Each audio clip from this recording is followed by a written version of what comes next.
안녕하세요. ELW 기초 4강입니다.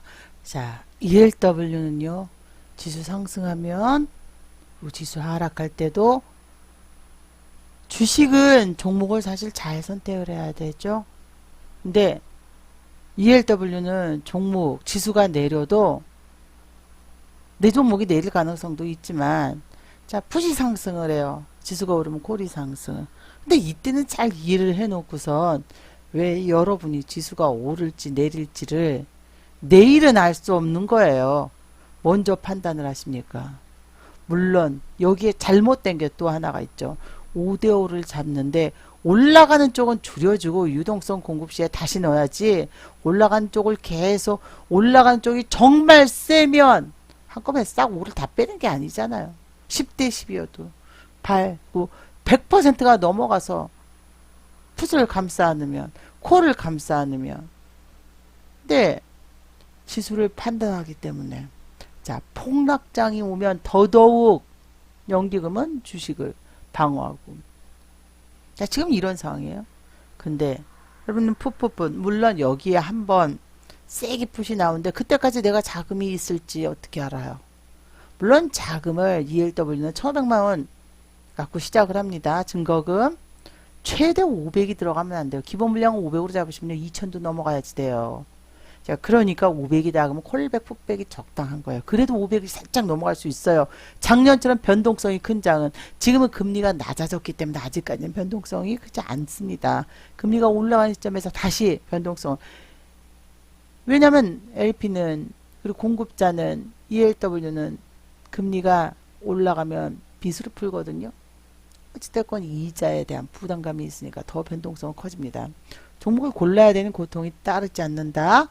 여기에 지수가 자, 상승하거나 하락해도 수익이다. 그죠? 근데 이게 5대5가 아니면 모른다는 거예요. 아침에 싹, 아니요. 비중을 한 달 반이 매매입니다. 작은 금액으로 주식 투자에 10배 이상, 사실 4배에서 정말 작을 때는 초기에는 4배지만 변동성이 클 때 말일날, 만기일날 터졌다 그러면 45배 이상의 레버리지를 가져가요. 그럼 이렇게 된다는 건 작은 금액으로 충분히 수익을 낼 수 있으니까 항상 일정한 금액으로 하라는 얘기지. 42배니까 이번에 등락이 나오지 않으면, 그러니까 우리가 목표는요, 이거 파생입니다.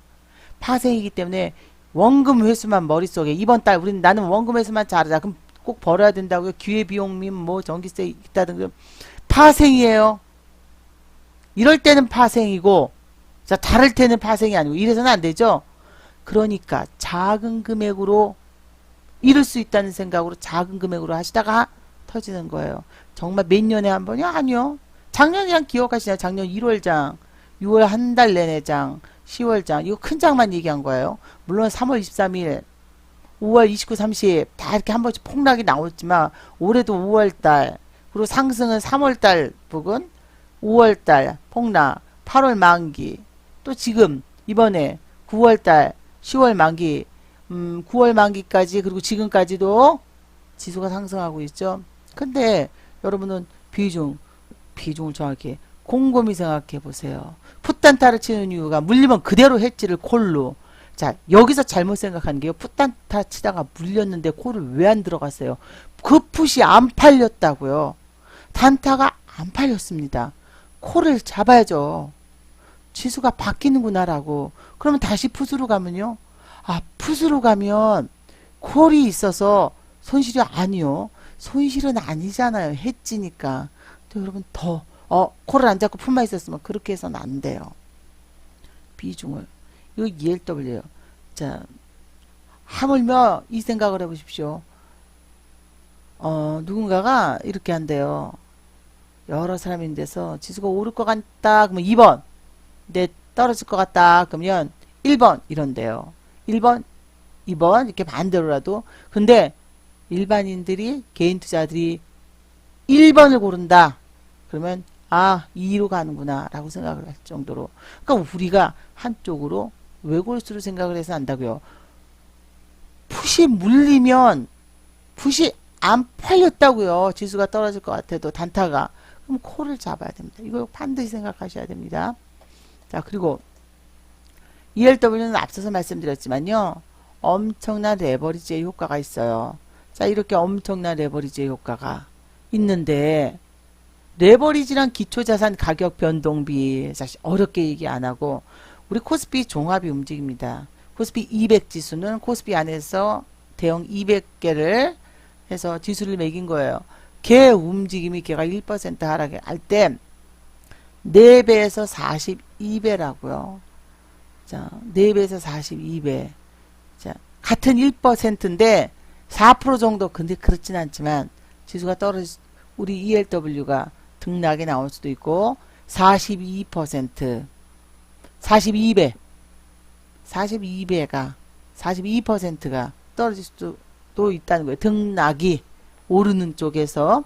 그래서 여러분들께서 요 레버리지, 하지만 자, 등락이 그 효과는 아실 거예요. 얼마나 큰지. 금액마다 틀리지만 자, 작은 금액으로도 엄청난 시소 레버리지가 큽니다. 자, 동일한 2번, 동일한 금액을 투자했다고 가정할 때 지수가 상승하는 경우 주식에 직접 투자하는 것보다 콜 ELW 매입하여 더 높은 수익을 낼 수가 있습니다. 이건 당연한 거예요. 가장 3번 매력적인 것은 지수가 하락했을 때도 우리는 풋 ELW가 상승해서 수익을 얻습니다. 근데 이럴 때는 그렇구나 해놓고 콜과 풋을 나눠서 풋만 잡는다, 콜만 잡는다, 안 되죠. 자, 저는 그래서 여러분들 생각해 보세요. 지수가 올라가니까 콜이, 물론 그래서 안 되는데요. 여지없어요. 콜을 팔아나가고 있으면 콜 쪽인데요 라고 해요. 근데 그 다음날 폭락을 할 경우, 안 할 경우도 있지만 폭락을 할 경우, 그 다음날 오를 경우요. 있는 나머지 팔아나가면 되죠. 아침에 플러스 마이너스 코스피 종합 2포인트에서 무조건 콜을 사드리고 10%, 플러스 8포인트에선 콜을 20% 사드립니다. 그 이상은요, 뭘 사겠어요? 팔기 시작해야죠. 언제 파는데요? 콜이 떨어지면 콜 팔고, 풋이 떨어지면요, 올라갈 때 비중을 줄이셔야 됩니다. 요걸 꼭 생각하시면서 자, 매매 임하시기 바랍니다.